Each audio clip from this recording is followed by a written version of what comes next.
तो आगे यहाँ पर कथा है, श्रीकंठ उसकी इस दुष्टता को मैं कदापि नहीं सह सकता, या तो वही घर में रहेगा या मैं। आपको यदि वह अधिक प्यारा है तो मुझे विदा कीजिए, मैं अपना भार आप संभाल लूंगा।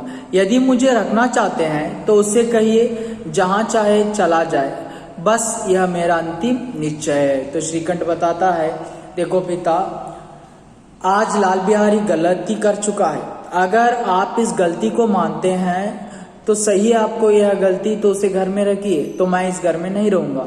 अगर आपको मैं प्यारा हूं तो मुझे घर में रखिए, उसे विदा कीजिए, तो यही मेरा अंतिम निर्णय है। ಆಗ ಶ್ರೀಕಂಠ ಹೇಳ್ತಾನೆ, ಇವನು ತಪ್ಪನ್ನ ಮಾಡಿದಾನೆ, ಈ ತಪ್ಪನ್ನ ನೀವು ಒಪ್ಪಿಕೊಳ್ತಾ ಇಲ್ಲ, ಹಾಗಾದ್ರೆ ಈ ತಪ್ಪನ್ನ ಒಪ್ಪಿಕೊಳ್ತಾ ಇಲ್ಲ ಅಂತಂದ್ರೆ ಇದು ಬಹಳ ಕಷ್ಟ. ಯಾಕಂದ್ರೆ ಇವತ್ತೊಂದು ತಪ್ಪು ಮಾಡಿದಾನೆ ಅಂತಂದ್ರೆ ಅದನ್ನ ನೀವೇನ್ ಮಾಡ್ಬೇಕು ಅಂತಂದ್ರೆ ಒಪ್ಕೊಳ್ಳೇಬೇಕು. ಇಲ್ಲ ನಿಮಗೆ ನಾನು ಇಷ್ಟ ಇದ್ದೇನೆ ಅಂದ್ರೆ ನನ್ನನ್ನ ಈ ಮನೆಯಲ್ಲಿ ಇಡಿ, ಅಥವಾ ಅವನ ಇಷ್ಟ ಇದ್ದಾನೆ ಅಂದ್ರೆ ಅವನನ್ನ ಇಡಿ, ಆದ್ರೆ ಅವನ ಜೊತೆ ಮಾತ್ರ ನಾನು ನನ್ನ ಜೀವನವನ್ನ ನಡೆಸೋದಿಲ್ಲ. ಲಾಲ್ ಬಿಹಾರಿ ಸಿಂಹ दरवाजे की चौखट पर चुपचाप खड़ा बड़े भाई की बातें सुन रहा था। वह उनका बहुत आदर करता था, उसे कभी इतना साहस न हुआ था कि श्रीकंठ के सामने चारपाई पर बैठ जाए, हुक्का पी ले या पान खा ले। बाप का भी वह इतना मान न करता था। देखिए, जैसे श्रीकंठ और बेनी माधव सिंह की बातें हो रही थी तो वहां पर चौखट पर रुककर जो लाल बिहारी भी सारे बातों को सुन रहा था, लेकिन श्रीकंठ के सामने रुककर बातें करने के लिए उसके पास हिम्मत नहीं थी, क्योंकि वह बड़े भाई थे और हमेशा उसके सामने कभी भी हुक्का न पीता था या पान न खाता था या बैठता नहीं था बराबर से। लेकिन जो अपने बाप से भी आदर नहीं करता था, उतना आदर अपने जो ಶ್ರೀಕಂಠ್ से करता था. ಹಾಗಾದ್ರೆ ಲಾಲ್ ಬಿಹಾರಿ ಏನ್ ಮಾಡ್ತಾ ಇದ್ದಾನಪ್ಪ ಅಂತಂದ್ರೆ ಬಹಳಷ್ಟು ಅವರಿಗೆ ಗೌರವನ್ನ ಕೊಡ್ತಿದ್ದ. ಅದೇ ಚೌಕಟ್ ಆ ಬಾಗಿಲದ ಕಡೆ, ಹೆಬ್ಬಾಗಿಲ ಕಡೆ ನಿಂತ್ಕೊಂಡು ಏನ್ ಮಾಡ್ತಾ ಇದ್ದಾನೆ, ತನ್ನ ಎಲ್ಲ ಮಾತುಗಳನ್ನ ಕೇಳ್ತಾ ಇದ್ದಾನೆ, ಶ್ರೀಕಂಠ ಮತ್ತೆ ತನ್ನ ತಂದೆಯ ಮಾತುಗಳನ್ನ. ಹಾಗಾದ್ರೆ ಏನು ಅವನಿಗೆ ಬಹಳಷ್ಟು ಹೆದರಿಕೆ ಇತ್ತು, ಅಣ್ಣನ ಕಡೆ ಕೂತ್ಕೊಳ್ಳೋದಿಲ್ಲ ಅಥವಾ ಹುಕ್ಕ ಕುಡಿಯೋದಿಲ್ಲ ಅಥವಾ ಪಾನನ್ನ ತಿನ್ನೋದಿಲ್ಲ. ಈ ರೀತಿಯಾಗಿ ಏನ್ ಮಾಡ್ತಾ ಇದ್ದಾನಪ್ಪ ಅಂತಂದ್ರೆ ಅವನು ಹೆದರಿಯಲ್ಲೇ ನಿಂತ್ಕೊಂಡಿದ್ದಾನೆ. ಶ್ರೀಕಂಠ का भी उस पर हार्दिक स्नेह था. देखिए, ಶ್ರೀಕಂಠ भी उसे बहुत प्यार करता था. ಶ್ರೀಕಂಠನು ಸಹಿತ ಅವನಿಗೆ ಬಹಳಷ್ಟು ಪ್ರೀತಿಯಿಂದ ನೋಡ್ತಾ ಇದ್ದ. ಆದರೆ ಆ ಒಂದು घटने, वो जो एक घटना है उसे बहुत ठोस पहुंचाई थी. अपने होश में उन्होंने कभी उसे गुड़का तक न था. देखिए, जब भी वो होश में रहते थे उसे गुड़का तक नहीं था, डराया तक नहीं था. और ಯಾವಾಗಲೂ ಸಹಿತ ಶ್ರೀಕಂಠ लाल बिहारी ಗೆ ಹೆದರ್ಸ್ತಾ ಇರಲಿಲ್ಲ. अपने होश में उन्होंने जब वह इलाहाबाद से आते तो उसके लिए कोई ना कोई वस्तु अवश्य लाते. जब वह इलाहाबाद से आते तो कोई ना कोई चीज ಅವಶ್ಯ ಲಾತೆ थे. ಹಾಗಾದ್ರೆ ಇಲಾಹಾಬಾದ್ನಿಂದ ಬರುವಾಗ ಏನಾದ್ರೂ ಅವನಿಗೆ ಏನ್ ಮಾಡ್ತಾ ಇದ್ರು, ತಗೊಂಡ್ ಬರ್ತಾ ಇದ್ರು. ಮುಗ್ದರ್ की जोड़ी उन्होंने ही बनवा दी थी. तो पिछले साल जब उसने अपने से डयोंडे जवान को नाग पंचमी के दिन दंगल में पछाड़ दिया तो उन्होंने पुलकित होकर अखाड़े में ही आकर उसे गले से लगा लिया था. 5 रुपए के पैसे लुटाए थे. तो क्या हो जाता है, मुगदर की जो जोड़ी होती है उसी को भी ला कर दिया था. और उसी के साथ साथ जैसे ही पिछली बार वह दंगल में वहां पर अपने से बड़े जवान को हराया था तो वहां पर भी उसे जो 5 रुपए के पैसे लुटाए थे. ಹಾಗಾದ್ರೆ ಇಲಾಹಾಬಾದ್ನಿಂದ ಮುಗದರದ ಒಂದು ಜೋಡಿ ಇರಬಹುದು, ಆ ಕಟ್ಟಿಗೆಯ ಆಡುವಂತಹ ವಸ್ತು ಇದ್ದು, ಆ ವಸ್ತುವನ್ನ ಸಹಿತ ಏನ್ ಮಾಡಿದಾರೆಪ್ಪ ಅಂತಂದ್ರೆ ವ್ಯಾಯಾಮ ಮಾಡುವಂತ ಒಂದು ಕಟ್ಟಿಗೆ ಅದು, ಆ ಕಟ್ಟಿಗೆಯನ್ನು ತಗೊಂಡ್ಬಂದು ಕೊಟ್ಟಿದ್ದ. ಅದೇ ರೀತಿಯಾಗಿ ಆ ಹಬ್ಬದ ದಿವಸ ದಂಗಲ್ ಕುಸ್ತಿಯಲ್ಲಿ ಇವನು ತನ್ನಕ್ಕಿಂತನೂ ಹೆಚ್ಚು ಬಲಿಶಾಲಿಯಾದಂತಹ ವ್ಯಕ್ತಿಯನ್ನ ಸೋಲಿಸಿದ್ದ. ಅವನಿಗೂ ಬಹುಮಾನವನ್ನ 5 ರೂಪಾಯಿ ಬಹುಮಾನವನ್ನ ಕೊಟ್ಟಿದ್ದ. ಅಷ್ಟು ಇಬ್ಬರು ಸ್ನೇಹಮಯವಾಗಿದ್ರು.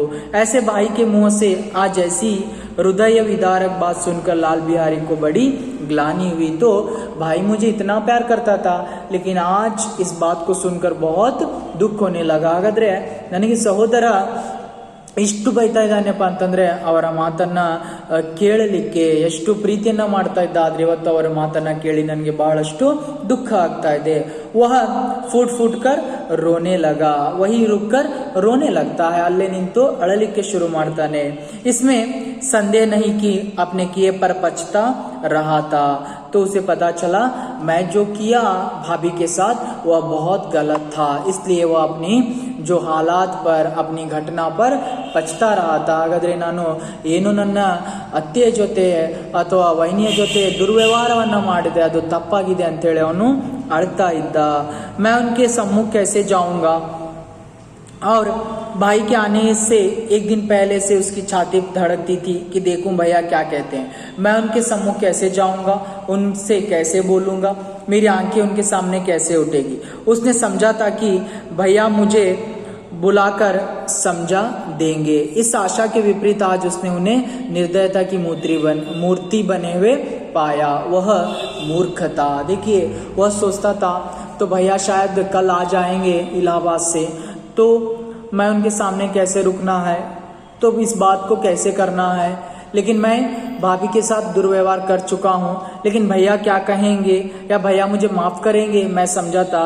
लेकिन आज वही जो श्रीकंठ आकर क्या हो गया है, उसे घर से निकालने की बात कह रहा था, तो वह ಮೂರ್ತಿ बनकर लाल बिहारी ಚುಪ್ಚಾಪ್ ಖಡಾ हुआ था। ಹಾಗಾದ್ರೆ ಅವನು ಯೋಚನೆ ಮಾಡ್ತಾನೆ, ನಾನು ನನ್ನ ಅತ್ತಿಗೆಯ ಜೊತೆ ವೈನ್ಯ ಜೊತೆ ಏನ್ ಮಾಡಿದ್ದೇನಪ್ಪ ಅಂತಂದ್ರೆ ಇಂಥ ದುರ್ವ್ಯವಹಾರವನ್ನ ಮಾಡಿಬಿಟ್ಟಿದ್ದೇನೆ।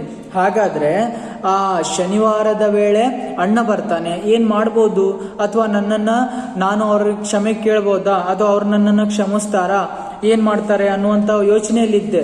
ಆದ್ರೆ ಇವತ್ತು ಮನೆಯಿಂದ ಹೊರಗೆ ಹೋಗುವಂತಹ ಮಾತನ್ನ ಹೇಳ್ತಾ ಇದ್ದಾರೆ ಅಂತಂದು ಅವನು ಏನ್ ಮಾಡ್ತಾನೆ, ಕಲ್ಲಿನ ಮೂರ್ತಿ ಹಾಗೆ ನಿಂತ್ಕೊಂಡ್ಬಿಡ್ತಾ ಇದ್ದಾನೆ। परंतु उसका मन कहता था कि भैया मेरे साथ अन्याय कर रहे हैं।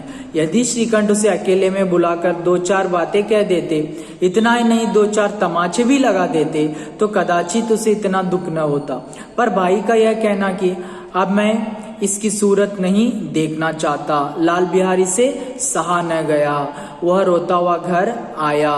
तो क्या हो जाता है, वह सोचता है अगर भैया मुझे बुलाकर 2-4 थप्पड़ मार देते अकेले में या डांटते तो मैं सारा सह सकता था, लेकिन आज भैया का निर्णय है मैं उनका चेहरा कभी भी नहीं देखना है और इस घर से चला जाना है। ಹಾಗಾದ್ರೆ ಲಾಲ್ ಬಿಹಾರಿ ಯೋಚನೆ ಮಾಡ್ತಾನೆ, ನಾನು ಅಣ್ಣ ನನಗೆ ವೈಯಕ್ತಿಕವಾಗಿ ಕರೆದು ಬೈತಾ ಇದ್ರೆ ನಾನೆಲ್ಲವನ್ನ ಸಹಿಸ್ಕೊಳ್ತಾ ಇದ್ದೆ, ಅಥವಾ ಹೊಡಿತಾ ಇದ್ರೂ ಸಹಿಸ್ಕೊಳ್ತಾ ಇದ್ದೆ। ಆದರೆ ಎಲ್ಲರ ಮುಂದೆ ಅವರ ನಿರ್ಣಯ ಹೇಳಿಬಿಟ್ಟಿದ್ದಾರೆ, ನಾನು ಅವರ ಮುಖವನ್ನ ನೋಡಬಾರ್ದು ಅಥವಾ ಮನೆಯನ್ನ ಬಿಟ್ಟು ಹೋಗ್ಬೇಕು, ಇದು ನನಗೆ ಸಹಿಸ್ಕೊಳ್ಳಿಕ್ಕೆ ಆಗ್ತಾ ಇಲ್ಲ ಅಂತೇಳಿ ಅಳ್ತಾ ಅಳ್ತಾ ಬರ್ತಾನೆ।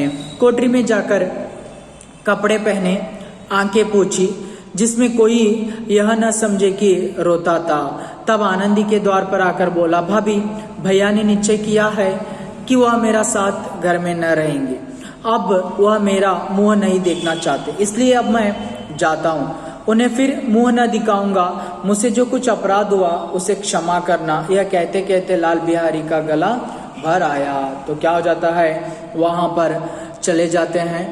तो श्रीकंठ लाल बिहारी जो है सारे अपने कमरे में जाकर कपड़ों को भर लेता है, भर कर आ जाता है, अपने भाभी से बताता है, भाभी मुझसे जो कुछ अपराध हुआ है क्षमा कर दो ना, क्योंकि भैया मेरा मुंह देखना नहीं चाहते और मैं इस घर में भी नहीं रहूंगा। कहते कहते वह रोते ಬಾಹರ್ ಜಾ ರಹಾ ಹೈ। ಆಗ ಏನ್ ಮಾಡ್ತಾ ಇದ್ದಾನೆ, ಲಾಲ್ ಬಿಹಾರಿ ತನ್ನೆಲ್ಲ ಬಟ್ಟೆಗಳನ್ನ ತುಂಬಿಕೊಂಡು ಹೊರಗಡೆ ಹೋಗ್ತಾ ಇದ್ದಾನೆ। ಹೋಗ್ತಾ ಹೋಗ್ತಾ ಏನ್ ಮಾಡ್ತಾ ಇದ್ದಾನಪ್ಪ ಅಂತಂದ್ರೆ, ನನ್ನಿಂದ ಏನಾದರೂ ಅಪರಾಧ ಆಗಿದೆ ಅಂದ್ರೆ ಎಲ್ಲವನ್ನ ಕ್ಷಮಿಸ್ಬಿಡಿ, ಯಾಕಂದ್ರೆ ನಾನು ಈ ಮನೆ ಬಿಟ್ಟು ಹೋಗ್ತಾ ಇದ್ದೀನಿ। जिस समय लाल बिहारी सिंह सिर झुकाया आनंदी के द्वार पर खड़ा था, उसी समय श्रीकंठ सिंह भी आंखें लाल किए बाहर से आए। बाई को खड़ा देखा तो गुणा से आंखें फेर ली और कतरा कर निकल गए, मानो उसकी परछाई से दूर भागते हो। तो क्या हो जाता है, सारे कपड़ों को तैयार करके आकर रुक चुका था लाल बिहारी। तो लाल बिहारी को देखते देखते ऐसे चले जाते हैं श्रीकंठ, बहुत गुस्से से चले जाते हैं, घृणा से तिरस्कार से आंखों को फेर लेते हैं और कतरा कर, यानी जैसे ही शायद मैंने आंखों से उन्हें नहीं देखा होगा, वह उस तरह उसके परछाई से भाग लेते हैं. ಆಗ ಲಾಲ್ ಬಿಹಾರಿ ಬಟ್ಟೆನ ತುಂಬಿಕೊಂಡು ಬರ್ತಾ ಇದ್ದಾನೆ ಹೊರಗಡೆ. ಆದ್ರೆ ಹೊರಗಿನಿಂದ ಶ್ರೀಕಂಠನು ಬರ್ತಾನೆ. ಆ ಶ್ರೀಕಂಠನ ಕಣ್ಣುಗಳು ಕೆಂಪಾಗಿದ್ದಾವೆ, ಇವನು ಅಳ್ತಾ ಇದ್ದಾನೆ. ಆದ್ರೆ ಶ್ರೀಕಂಠ ಅವನಿಗೆ ತಿರಸ್ಕಾರವನ್ನ ಮಾಡ್ತಾರೋ, ತಿರಸ್ಕಾರವನ್ನ ಮಾಡ್ತಾ ಇದ್ದಾರೋ ಏನೋ ಅನ್ನುವ ಹಾಗೆ ತನ್ನ ಕಣ್ಣುಗಳನ್ನ ಮತ್ತೊಂದು ಕಡೆ ಹೊಳಿಸಿ ಏನ್ ಮಾಡ್ತಾರೆ, ಸುಮ್ಮನೆ ಹೋಗ್ಬಿಡ್ತಾರೆ. ಆನಂದಿನೇ लाल बिहारी की शिकायत तो की थी, लेकिन अब मन में पछता रही थी. वह स्वभाव से ही दयावती थी. देखिए पहले ही बता चुका था मैं आप लोगों को, आनंदी दयावती, गुणवान, संस्कृति वाली लड़की थी. आज अगर अपना देवर बाहर जा रहा था तो उसे दुख हो रहा था और वह मन ही मन ಪಚ್ತಾ ರಹಿತಿ. ಹಾಗಾದ್ರೆ ಇವತ್ತು ಆನಂದಿಗೆ ಬಹಳ ಪಶ್ಚಾತ್ತಾಪ ಆಗ್ತಾ ಇತ್ತು. ಯಾಕಂದ್ರೆ ನಾನು ಒಂದು ಮಾತನ್ನ ಹೇಳಿದೆ, ಆದ್ರೆ ಜಗಳ ಇಷ್ಟು ದೊಡ್ಡದಾಗುತ್ತೆ ಅನ್ನೋದು ಗೊತ್ತಿರ್ಲಿಲ್ಲ. ಯಾಕಂದ್ರೆ ಇವತ್ತು ನನ್ನ ಮೈದುನ ಮನೆ ಬಿಟ್ಟು ಹೊರಗೆ ಹೋಗ್ತಾ ಇದ್ದಾನೆ ಅನ್ನುವಂಥದ್ದು ಅವಳಿಗೆ ಕಾಡ್ತಾ ಇತ್ತು. ಉಸೆ इसका तनिक भी ध्यान नहीं था कि बात इतनी बढ़ जाएगी. देखिए उसे ध्यान नहीं था, अरे बात इतनी बढ़ जाएगी. ಹಾಗಾದ್ರೆ ಮಾತು ಇಷ್ಟು ಈ ರೀತಿ ಬೆಳೆಯುತ್ತೆ ಅಂತ ಹೇಳಿ ಅವಳಿಗೆ ಗೊತ್ತಿರಲಿಲ್ಲ. वह मन में अपने पति पर झुंझला रही थी कि ये इतने गर्म क्यों होते हैं. तो अपने मन में ही पति से वह झुंझला रही थी, गुस्सा हो रही थी, इतना गर्म क्यों हो गए. ಹಾಗಾದ್ರೆ ಮನಸ್ಸಿನಲ್ಲೇ ಅವಳು ಏನ್ ಮಾಡ್ತಾ ಇದ್ದಾಳೆ, ನನ್ನ ಪತಿ ಇಷ್ಟ್ಯಾಕೆ ಸಿಟ್ಟಾದ್ರು, ಇಷ್ಟ್ಯಾಕೆ ಅವನನ್ನ ಮನೆಯಿಂದ ಹೊರಗೆ ಹಾಕ್ತಾ ಇದ್ದಾರೆ ಅನ್ನುವಂಥದ್ದನ್ನ ಯೋಚನೆ ಮಾಡ್ತಾಳೆ. उस पर यह भय भी लगा हुआ था कि कहीं मुझसे इलाहाबाद जलने को कहे तो कैसे क्या करूंगी. इस बीच में जब उसने लाल बिहारी को दरवाजे पर खड़े यह कहते सुना कि अब मैं जाता हूँ, मुझसे जो कुछ अपराध हुआ क्षमा करना, तो उसका रहा सा क्रोध भी पानी हो गया. वह रोने लगी. मन का मैल धोने के लिए नयन जल से उपयुक्त और कोई वस्तु नहीं है. तो क्या हो जाता है, तो वह सोचती थी अगर लाल बिहारी इस घर से बाहर जा रहा है तो मुझे भी अपना पति इलाहाबाद लेकर चलेगा, तो मैं भी जाना है. लेकिन जैसे ही लाल बिहारी की आंखों में आंसू आ रहे थे तो लाल बिहारी बता रहे थे, उसे रोते देखकर आनंदी की आंखों में भी आंसू आ जाते हैं और वह भी रोने लगती है. फिर भी लाल बिहारी रोते रोते बताता है, मुझसे जो कुछ अपराध हुआ भाभी माफ कर देना. ಹಾಗಾದ್ರೆ ನನ್ನಿಂದ ಏನು ತಪ್ಪಾಗಿದೆ ಎಲ್ಲವನ್ನ ಕ್ಷಮಿಸ್ಬಿಡಿ ಅಂತೇಳಿ ತನ್ನ ವೈನಿಯ ಮುಂದೆ ಹೇಳ್ತಾ ಇದ್ದಾನೆ. ಆದರೆ ಅವಳು ಸಹಿತ ಯೋಚನೆ ಮಾಡ್ತಾಳೆ, ಹಾಗಾದ್ರೆ ನನ್ನ ಗಂಡ ನನ್ನನ್ನು ಸಹಿತ ಕರ್ಕೊಂಡು ಹೋಗ್ತಾರಾ ಬೇರೆ ಕಡೆಗೆ, ಅಥವಾ ಊರಿಗೆ ಕರ್ಕೊಂಡು ಹೋಗ್ತಾರಾ. ಈ ರೀತಿಯಾಗಿ ಏನ್ ಮಾಡ್ತಾ ಇದ್ದಾಳಪ್ಪ ಅಂತಂದ್ರೆ ಅವಳು ಸಹಿತ ಹೆದರ್ತಾ ಇದ್ದಾಳೆ. ಆದ್ರೂ ಆ ಲಾಲ್ ಬಿಹಾರಿ ಹೊರಗೆ ಹೋಗೋದನ್ನ ನೋಡಿ ಅವಳಿಗೆ ಅಳು ಬರ್ತಾ ಇದೆ. श्रीकंठ को देखकर आनंदी ने कहा, लाल बाहर खड़े बहुत रो रहे हैं. श्रीकंठ कहता है तो मैं क्या करूं. तो आनंदी बताती है, अरे लाल बिहारी बहुत रो रहे हैं. तो श्रीकंठ बताता है मैं क्या करूं. ಹಾಗಾದ್ರೆ ಬಹಳ ಅಳ್ತಾ ಇದ್ದಾನೆ ಅವನು, ನಾನೇನ್ ಮಾಡ್ಲಿ ಅಂತೇಳಿ ಉತ್ತರವನ್ನ ಕೊಡ್ತಾನೆ. आनंदी भीतर बुला लो, मेरी जीभ को में आग लगे, मैं कहां से यह झगड़ा उठाया. तो आनंदी बताती है, अरे मेरे जीभ को आग लग जाए, उसे ಭೀತರ್ ಬುಲಾಲು. ಹಾಗಾದ್ರೆ ನನ್ನ ನಾಲಿಗೆ ಸುಟ್ಟು ಹೋಗ್ಬಿಡ್ಲಿ, ನಾನು ತಪ್ಪಿನಿಂದ ಒಂದು ಮಾತನ್ನ ಹೇಳ್ಬಿಟ್ಟೆ, ಆದ್ರೆ ಇಷ್ಟು ದೊಡ್ಡ ಜಗಳ ಆಗುತ್ತೆ ಅಂತೇಳಿ ಗೊತ್ತಿಲ್ಲ, ಅವನನ್ನ ಒಳಗ್ ಕರ್ಕೊಂಡ್ಬಿಡಿ. ಶ್ರೀಕಂಠ मैं ना बुलाऊंगा. श्रीकंठ कहता है मैं नहीं बुलाऊंगा, ನಾನ್ ಕರ್ಕೊಳ್ಳೋದಿಲ್ಲ. आनंदी पछताओगे, उन्हें बहुत ग्लानि हो गई है, ऐसा न हो कहीं चल दे. आनंदी बताती है, अरे बहुत पछताते हो तुम बाद में, क्योंकि वह बहुत छोटा है, कहीं चला जाएगा, ಅವ್ನು ಸಣ್ಣವನಿದ್ದಾನೆ, ಎಲ್ಲಾದ್ರೂ ಹೋಗ್ಬಿಡ್ತಾನೆ, ಪಶ್ಚಾತ್ತಾಪ ಪಡ್ತೀಯಾ, ಒಳಗ್ ಕರ್ಕೋ. श्रीकंठ न उठे. इतने में लाल बिहारी ने फिर कहा, भाभी भैया से मेरा प्रणाम कह दो, वह मेरा मुंह नहीं देखना चाहते, इसलिए मैं भी अपना मुंह उन्हें न दिखाऊंगा. तो लाल बिहारी बताता है, भाभी भैया मेरा मुंह देखना नहीं चाहते हैं तो अंतिम मेरा प्रणाम बता दो. ಹಾಗಾದ್ರೆ ಏನು ಲಾಲ್ ಬಿಹಾರಿ ಹೇಳ್ತಾನೆ ತನ್ನ ವೈನಿಗೆ, ಅಣ್ಣ ನನ್ನ ಮುಖವನ್ನ ನೋಡೋದಿಲ್ಲ, ಹಾಗಾಗಿ ಕೊನೆಯ ಪ್ರಣಾಮವನ್ನ ಹೇಳ್ತೇನೆ, ಅವ್ರಿಗೆ ಹೇಳ್ಬಿಡಿ. लाल बिहारी इतना कष्ट कर लौट पड़ा और शीघ्रता से दरवाजे की ओर बढ़ा. अंत में आनंदी कमरे से निकली और उसका हाथ पकड़ लिया. लाल बिहारी ने पीछे फिर के देखा और आंखों में आंसू भरे बोला, मुझे जाने दो. देखिए जैसे लाल बिहारी जा रहा था तो आनंदी उसके हाथ को पकड़ लेती है, अरे लाल बिहारी मत जाओ. आंखें भर आती है तो लाल बिहारी बताता है, मुझे जाने दो भाभी. ಹಾಗಾದ್ರೆ ಲಾಲ್ ಬಿಹಾರಿ ಮನೆ ಬಿಟ್ಟು ಹೊರಗೆ ಹೋಗ್ತಾ ಇದ್ದಾನೆ. ಹೋಗುವಾಗ ಅವಾಗ ಏನು ಮಾಡ್ತಾ ಇದ್ದಾಳಪ್ಪ ಅಂದರೆ ಆನಂದಿ ಅಷ್ಟು ಜಗಳ ಆಡಿದ್ರು ಸಹಿತ, ಯಾಕಂದರೆ ಹೆಣ್ಣಿಗೆ ಸಹಿಸಿಕೊಳ್ಳುವಂಥ ಶಕ್ತಿ ಇತ್ತು, ತನ್ನ ಒಂದು ಮೈದುನನ ಕೈಯನ್ನು ಹಿಡ್ಕೊಂಡು ಒಳಗೆ ಕರೀತಾ ಇದ್ದಾಳೆ. ಆದರೆ ಅವನು ಹೇಳ್ತಾನೆ ನನಗೆ ಹೋಗ್ಲಿಕ್ಕೆ ಬಿಡಿ. ಆನಂದಿ ಕहाँ जाते हो, ಹಾಗಾದ್ರೆ ಎಲ್ಲಿ ಹೋಗ್ತೀಯಾ, ಕहाँ जाते हो, ಜहाँ कोई मेरा मुँह न देखे, ಎಲ್ಲಿ ನನ್ನ ಮುಖ ಯಾರು ನೋಡಬಾರ್ದು ಅಲ್ಲಿ ನಾನು ಹೋಗ್ತಾ ಇದ್ದೇನೆ.